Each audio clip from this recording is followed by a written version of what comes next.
Hey, this is AJ Martin from Tanager Sports Report, and man, I'm here with my good buddy Kullen. Man, we call a lot of games together, man. Welcome to the show, and we got a fun one, man. And what we're gonna do today, I want to take a trip down memory lane, talk about the present, the past, and the future here with players grind session. And I really want to start with some most recent guys that's making noise in the NBA. And the more I talk about the grind session, the more I really want to educate people on the platform and the type of players and caliber players that we've had over the years, whether it's someone who's went D1 or someone who's went to the pros. And on this particular show, we're going to focus more on the pros. And first thing comes to mind, we have over 30 guys in the NBA, but just the most recent ones, we have a rookie in Jalen Green and a kid in Melo Ball that's in his second year. Now let's just talk about Melo. I know you got an front seat to him in high school his senior year. And I know there was kind of some speculation between, like, is this kid for real? Is he is he the real deal like that, hypes him up to be, or we just saying things? But you were high on him from the minute you seen him, his IQ, basketball IQ. Tell us about your assessment of him when he was in high school.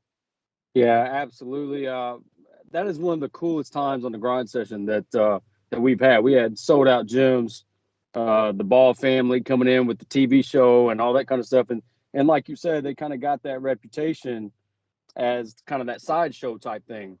But then as soon as you see the kid play, LaMelo, he gets on the floor. You already mentioned that his court vision, his anticipation for the game. I mean, you talk about a guy that's a step ahead. He's 5 steps ahead.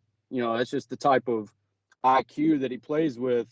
And as you mentioned, I was sold as soon as I saw him. You used to see YouTube videos of him staying at half court, not even crossing half court, not playing defense, that type of thing. But then when you get to see him live, not only is LaMelo a legit 6'5", 6'6", so he's huge, but his court awareness, his court vision, obviously he can score it as well. And he's turned out to be, one of the best players we've ever seen on the grind session. And I'll tell you what, his draft stock was high, and his play in the NBA, I still had a little bit of that. I wasn't for sure how his game was translate right the other year, and second year he has his team playing in a play-in game in the NBA. Talk about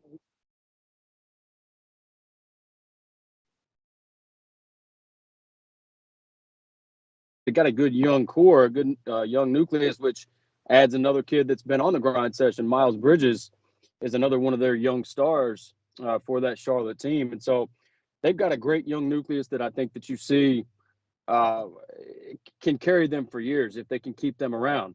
But you take a kid like LaMelo, the stats that he's putting up, and then already what is this, his second or third year, getting that franchise to the playoffs is huge. I mean, these small market teams have a really tough time in the NBA these days, but when you catch guys and catch, lightning in a bottle, like, generational stars like a LaMelo, that immediately gives you that winning culture.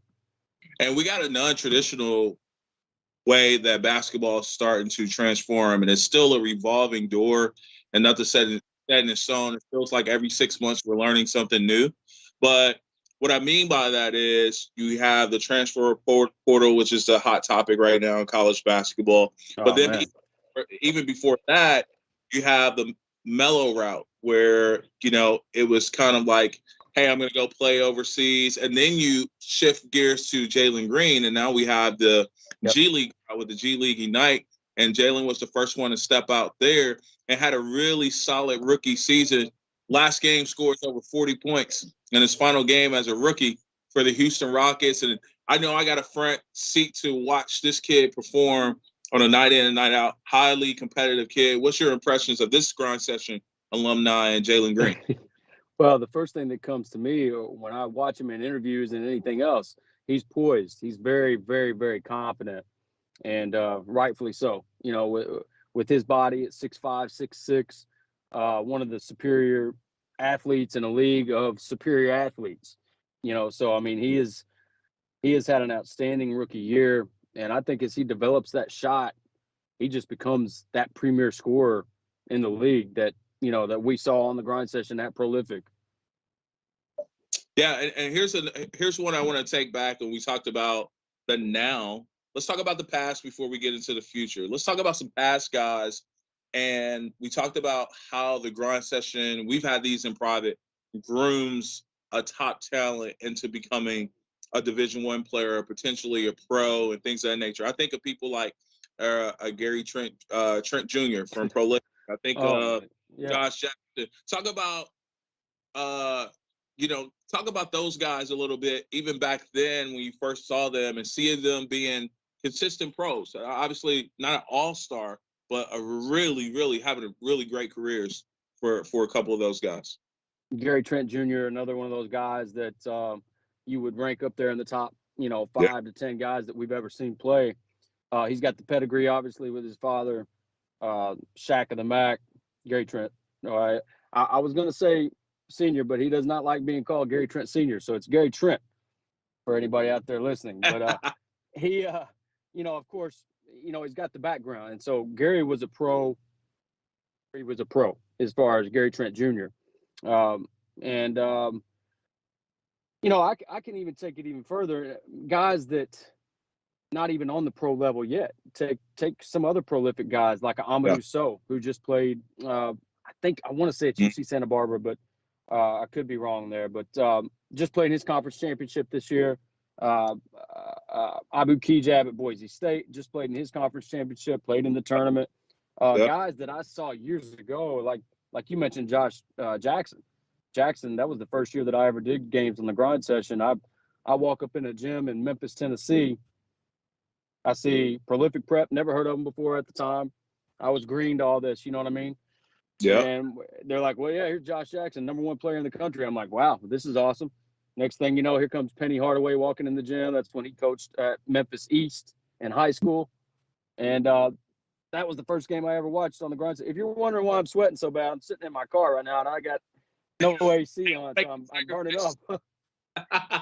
You make sacrifices for us, Coach. I appreciate it. Hey, that's the beauty of this kind of stuff. You can work anywhere. That's right. That's right.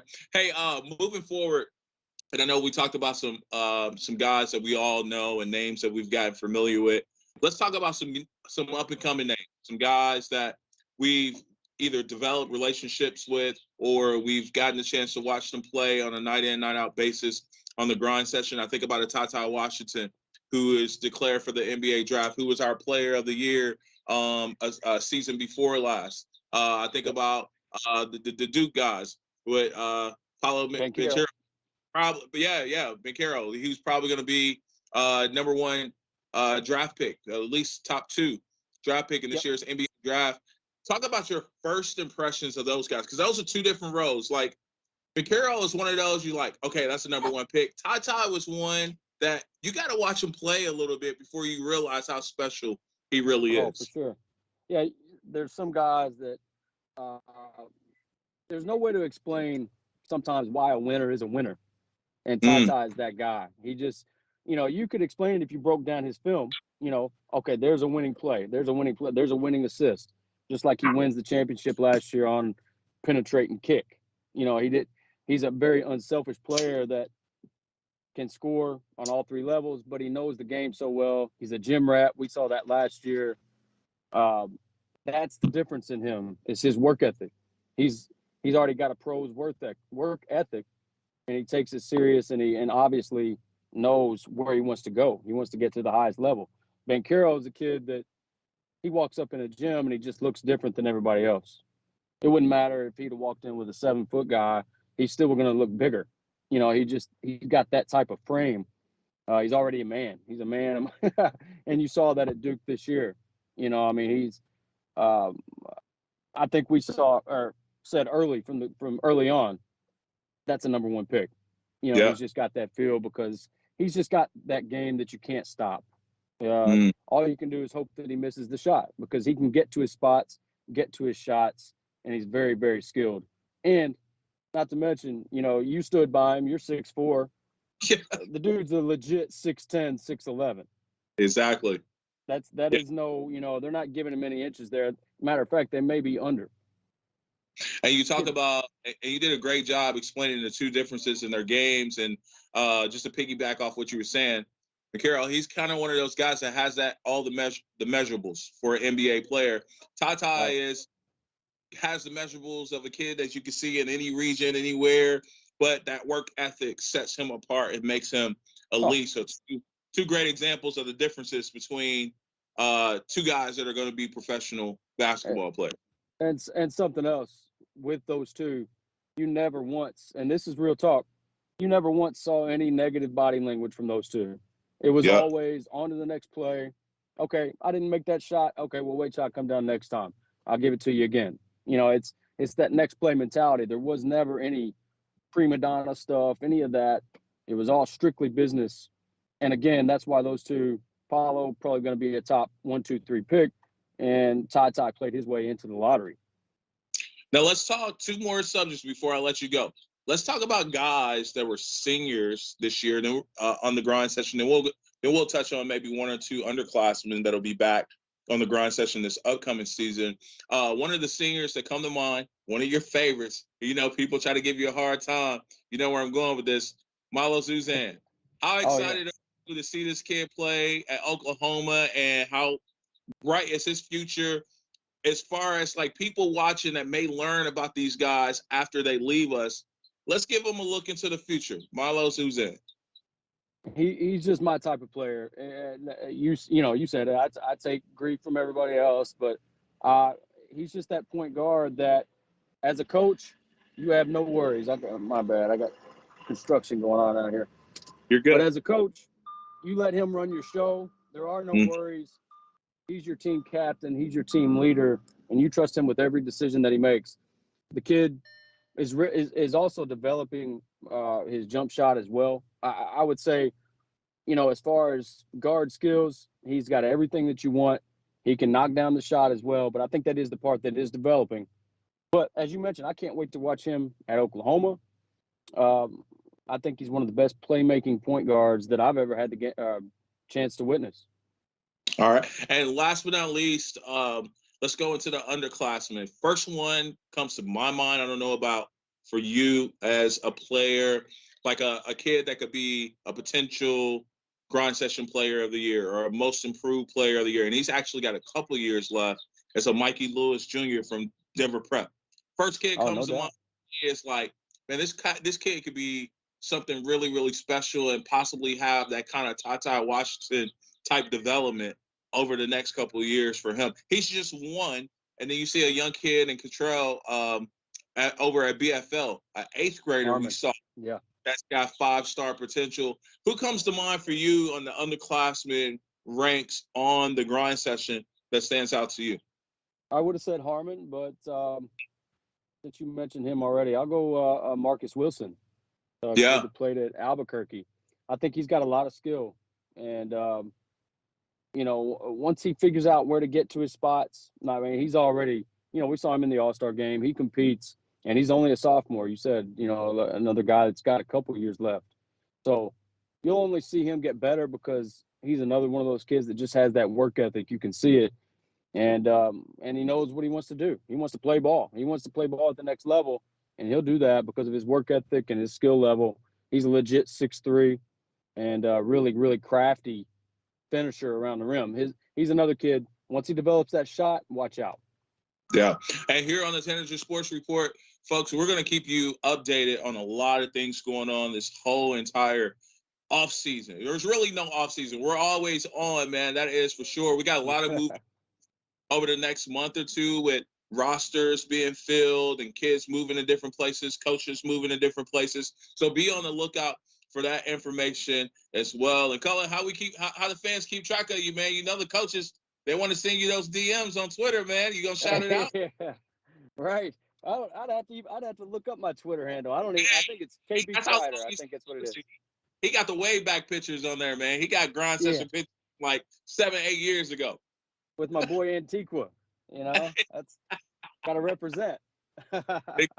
Exactly. Well, listen, you can always keep track of us. You can go to Instagram at Tanager Sports and follow us on Instagram. You can follow the Real Grind Session on Instagram as well. Also, Tanager Sports on Twitter and the Grind Session on Twitter will always be updating you on roster moves, coaches moves, and I can't wait for this summer's NBA draft to see how many guys we get going once again into the NBA draft. Over 2,000 guys that are going on, and women going on to play at the collegiate level. And I think we're going to be talking about some of the ladies stepping into the WNBA in the next season or two as well. So be on the lookout for us to talk and get you caught up with them. I tell you, one to watch on the women's side. Before we go, Olivia Owens. You were going Oh, yeah. going there. Yeah, man. Yeah. Olivia is she's a star. She's a star. Phoenix Prep. Absolutely. Hey, what I was going to say, Paulo, number 1 pick. You're going to make a mistake if you don't do it. All right, man. Number 1 pick. Hey, thank y'all for tuning in and keep us, man. I look forward to calling some more games with you, man. I know we got a busy off season as well. I appreciate you taking time out. This is the Tanager Sports Report.